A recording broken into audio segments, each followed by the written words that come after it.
Good afternoon and welcome along to Destination Wellbeing. My guest this afternoon is Lara Forsythe, and before we came on air I was practicing how to pronounce Lara's second name, and hopefully I don't go Laura through the show, Lara, but you're very welcome. Thank you for joining me on Destination Wellbeing, and to our viewers for watching in this afternoon. Just before we begin fully into the show, just a reminder, viewers, that we are talking health and wellbeing. And if you have any concerns about your own health or your own well-being, that your doctor or your GP is always your first port of call, and that each of us really, I suppose, just a reminder that our own health and well-being is in our own hands and that we take responsibility for that.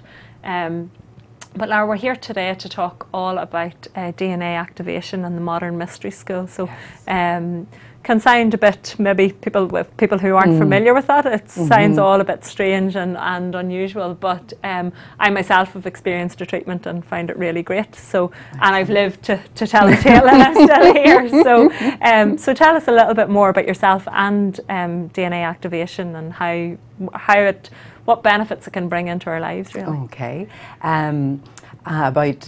It's probably about 7 or 8 years ago, I visited a Mind Body Spirit fair in Belfast, just like, you know, the fairs that are out there today, and had the activation done at the fair, the life activation done, and it was a very sort of pivotal point in my life. You know, these things come whenever we need them most. Yeah. So, you know, it's amazing what comes up. And I had never heard of anything like this at all. Always been very interested in sort of ancient history and, you know, prehistoric history and all that side of things. So the ancient knowledge, but this was nothing I'd ever heard of. And I had the treatment done, and then within sort of 2 or 3 months, just literally my life had changed. I'd taken steps to change my life and work through problems, and, you know, as I say, it was a very pivotal point. So I was we have those sort of a lot of procrastination going on and knowing we should do things, but we're, you know, sort of scared, you know, of the change of that can bring. But what I found personally for me was just the focus and the clarity that it gave me, you know, once I had that energy shift. Yeah. I mean, I think sometimes we're standing on on the edge of the cliff, knowing we need to jump, but just needing something to be the catalyst. Absolutely, you know, and for you and for many people, because I've heard that same, you know, report back from a lot of people when they're talking about life activation, that suddenly things just become clearer and you a sense of purpose. Is that common enough? Absolutely. You know, there's so many sort of signs and messages that start coming, although they were probably there before, but this sort of makes everything so much clearer. It's like almost like lifting the mist, you know, the mist clears really, on a lot of things. Not everything, you know, I'm not saying it's a miracle sort of cure or just the answer to everything. You know, it's still part of our spiritual journey to work through things and have the challenges, but just knowing that you're doing the right thing, you know, that inner knowledge, that deep sort of inner knowing that I'm going to be okay. It's going to be okay. And a sense of trust, really, isn't it? It's like I think in Brandon Bay's book, At the Journey, she refers to come to the edge, master. You know, it's that image of come to the edge, we can't, we're scared, come to the edge, we can't, we're scared, come to the edge. They went and they flew, and it's that point. But I think the point that you made, Lara, that is very interesting, is that these things come into our lives at the right time, and so you may be, you know, someone may be watching in today and think, oh no, I'm not at the stage where I need that, and other people might be watching in and go, no, that's exactly what I've been waiting to hear. And it's trusting that instinct and realising when is the right time for change too, because there are lessons in the challenges a lot of the time as well. Absolutely. And I think I remember reading something the other day about, you know, why would we want a life without challenges? Because they're there for a reason. You know, there's a purpose and a reason behind everything. So, but it's just then you're gathering the tools and the sort of that deep inner knowledge, you know, on a soul level that helps you through all these. Because on a physical level, we still have to go through them. You know, it's part of being human. So, but it's just having that sort of that, whatever you want to call it, like a suit of armor or a just tools on different levels to work through it all. So you had your activation, and obviously then that was taken you off on a different path. Yes, absolutely. It really journey. just opened my eyes to a lot. I started researching. I said, what is this about? And found out more about the Modern Mystery School. And then about a month later, about 6 weeks later, I did what's called the Empower Thyself program and initiation. So that was another sort of step. And each time you're doing work like this, it's like if you see yourself as like a light bulb, and then you're coming more into the light, basically, and that clarity and focus just really comes to the fore. I love that idea of empower thyself, because so much, very often when we're talking about personal development, and I personally like to use the words personal development, but people will refer to self-help books and self-help processes and things like that, and there's a wee bit of a sort of, I'm a lost cause, I need self-help. But empower thyself puts a very different spin on that. Ultimately the same thing, and maybe what the self-help authors set out to do which was to encourage people to empower themselves. But to use those words, empower thyself, is a very powerful word, isn't it? It takes us into a different space. And so the empower was, and again within 6 weeks. I mean, that's a very, really quite a quick commitment. And then the funny thing was, I was actually living in London at the time, so I wasn't even. This was all happening in Belfast. It was like everything was just, the jigsaw pieces were all fitting in. Yeah. And really so incredible. from the history element of it then, and the Modern Mystery School, because often we look at history as something that happened to other people in previous generations, and we don't look at how that has been carried on and has affected ourselves right back. Even okay, we might think back, well, what happened in say for example in Northern Ireland, maybe what has happened in the Troubles is now impacting on people now, but that's a really short space of time in terms of human development. So absolutely. Right back to ancient times. Yes, we're talking like 3,500 years ago. The lineage of the Modern Mystery School is from this time of King Solomon, which we're not talking in a biblical sense here. We've heard that name, from in the Bible in a religious sense, but this is in a universal sense. So he was a great philanthropist, a great healer. Looked after his people really well, and at that time they were really suffering. In that area of the world, so he would have gathered all the priests, the shamans, the mystics, the healers at the time, and devised a healing system to help them, to help everybody, no matter where they were, whatever they were doing, because we have all these labels in life, but it's a great equalizer. It's like this can help everybody. It doesn't matter your background or what you've done or what your past is or what you haven't done. Yeah, exactly. So it's about moving to the future, really. Absolutely. So and handing those down, and the great tradition in the mystery schools are everything's done orally, so it's like an oral transmission. So although we do have the history of it all sort of documented, but the actual tools are orally. So people would be asking me, can I do it by distance or on the internet or whatever? I'm like, I'm sorry, I have to be in front of you to work with this energy.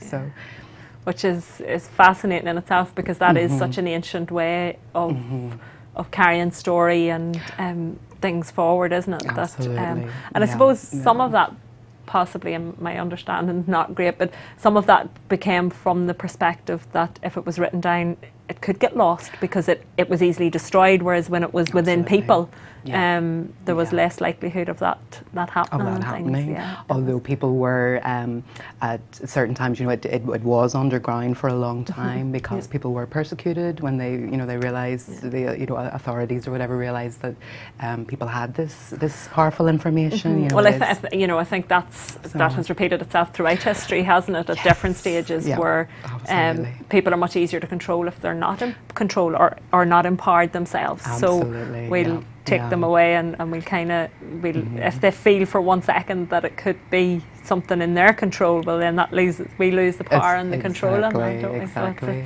because knowledge is power, you know, and having this really ancient knowledge and wisdom, you know, it's the path to wisdom, and as relevant now as it was way back then. So it's amazing to think, you know, that whole lineage, you know, that has not changed. So what I'm teaching and working with today is exactly the same as what has been handed down all that you know, time. We can look back and sort of think, you know, everything has changed and yet nothing has changed. You know, it's sort of very fascinating because the same problems are still there and the same challenges are still there, yet the world has just become so much busier. And you know, I think I often would think about that knowledge, even if we look at the ancient Celts or the Egyptians or any of those, you know, the Aborigines, any of those ancient tribes of people who obviously we've all descended from.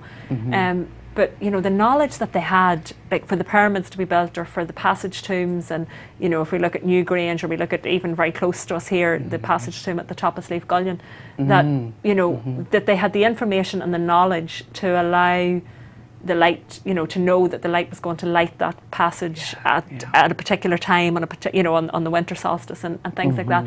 That you think, you know, where did that all go, and where did it get lost, and how are we now trying to find our way back to that, really?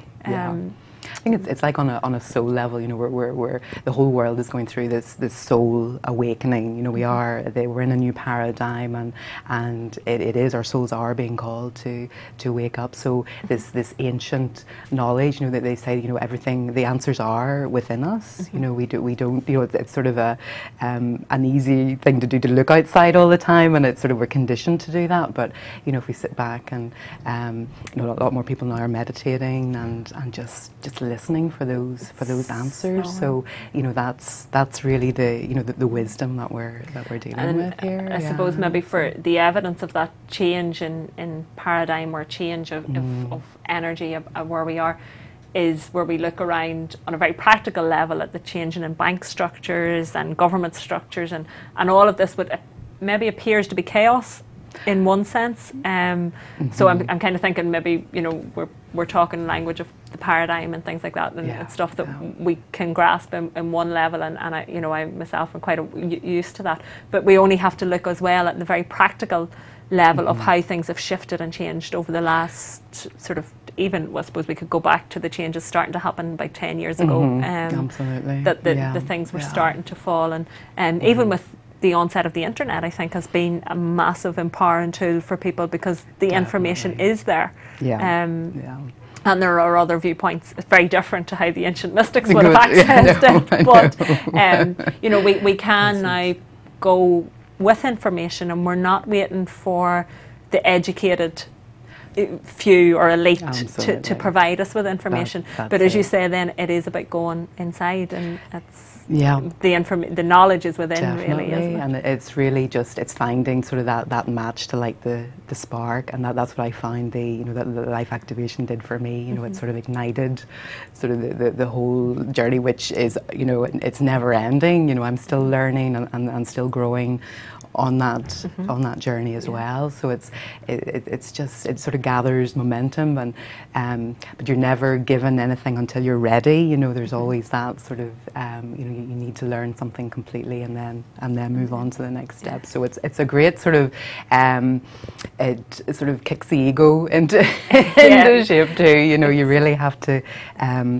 just so, you know, sit with things first. So it's great patience, it's understanding, you know, because these things are very powerful, and to, you know, to work with all of this and to work with it authentically, and and have it sit well, you know, with you, and for you to work with your life and all the intricacies of that. And to have the confidence to do that, I think, is and the sort of the support that comes within. But I really love the, I suppose, the terminology, and then, you know, I'm such a believer in the power of words, but the choice of, you know, life activation, because so many people are sitting just feeling that life's passing them by, and it's not active. It's just they find themselves in a rut, or they find themselves where they are, and that might be at work and jobs and in relationships, might be with their health. It could be in any or all aspects of life.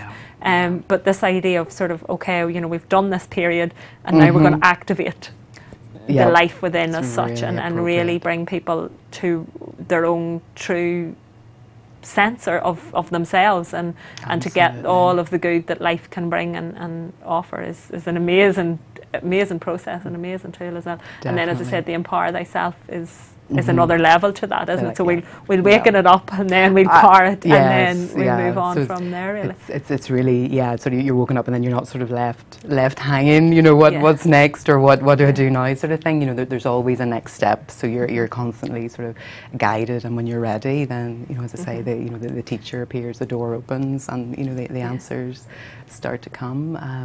And it's just, you know, every journey, everybody's journey is different. You know, we're all unique. We're all you know, here for different reasons, but we all definitely have a life purpose, and it's really sort of listening to that call on a soul level, because it's so gentle and so quiet, and, you know, amidst all the noise.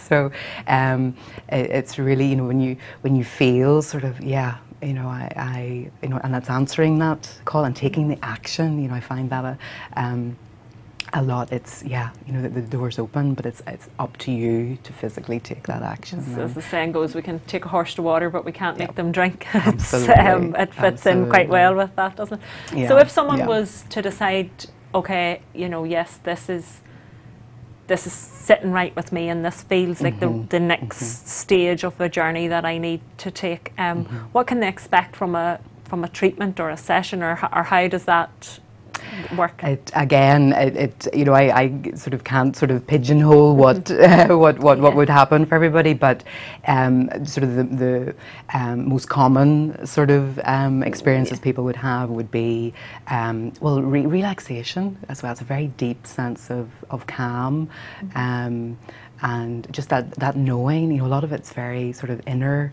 knowing, inner wisdom. Like it's going to be okay. You know, I know. Whatever decision I make, you know, I know I'm making the right decision. It actually works on a physical level, health level as well. You know, it boosts things like the immune system, and so if there are any sort of blocks on a physical level, you know, energetic blocks, it starts working with that as well. But I suppose the pivotal point is it's for your spiritual journey, you know, because on a soul level we are looking, we're crying out for this. What's next? What do I do? Yeah. Why am I here? Where do I go? Yeah, all those big questions. And is that I know whenever I experienced sort of maybe a taste or sort of a small session. It was on a one-to-one. It was fully clothed. There was no questions being asked. You know, I think it's all those types of things that can maybe reassure anybody watching it, that because sometimes we look at maybe counselling, or we look at some things that each have their role at different stages in our lives, but sometimes we don't need to talk. And that was one of the things that I liked about it, that this could all happen, as you say, on that soul level, working away, but not actually. I didn't need to know, or I didn't need to share. So it can be a very safe space. And we were talking about the wand earlier. You know, it's done with the life activation practitioners are trained to work with a wand. With an activated crystal, and then that works with the spiritual DNA. So it's really just from the back. We work in the camera, just around the back area of your head. So there may be sort of a hand on, but it's not like massage or Reiki or even Reiki. You know, there's no touching as such.